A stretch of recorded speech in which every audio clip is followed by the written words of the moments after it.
What's up everyone, Coach Tony from Bombex Strength, and this is a front squat tutorial.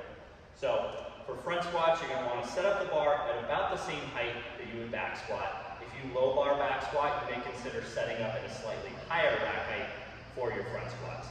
Now when we set up the front squat, the first thing we want to decide is which grip we take. And there are really two main grips that you can use.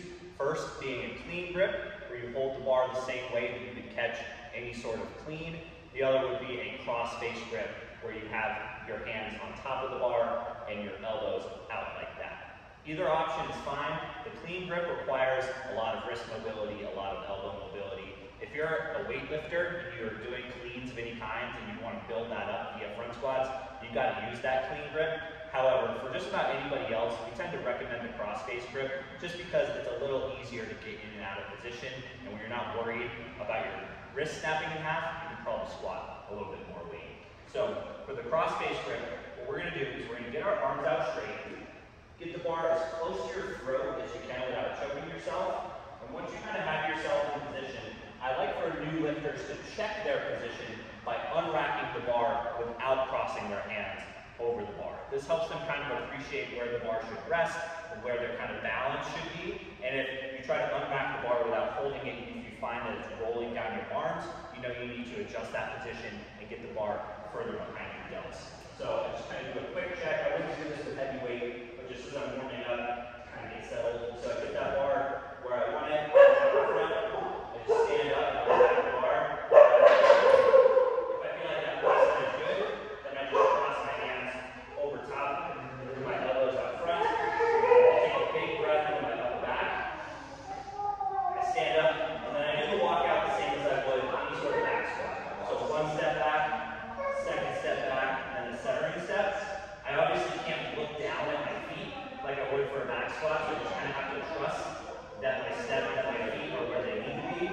And this is the next really crucial step that a lot of people mess up. I gotta stabilize my torso, not by lifting my elbows up and my chest up, because that kind of undoes my core brace, but instead what I need to do is I need to make my upper back as big as possible and push my elbows forward as much as possible. And kind of getting my elbows and my upper back to go in opposite directions creates a lot better opportunity for me to take in the air and stabilize my torso.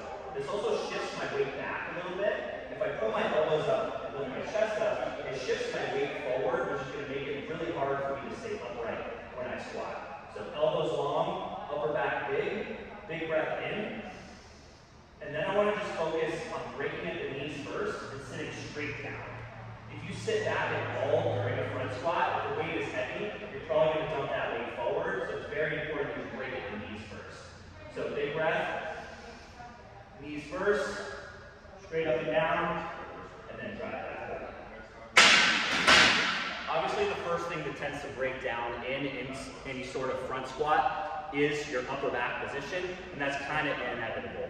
If the weight selection is correct for your abilities, you should be able to stay nice and upright, assuming that you're bracing the right way and that you're setting up your upper body the right way. I can't emphasize enough how important it is to not lift the elbows and the chest, but to rather think about expanding that upper back away from the bar and pushing the elbows forward.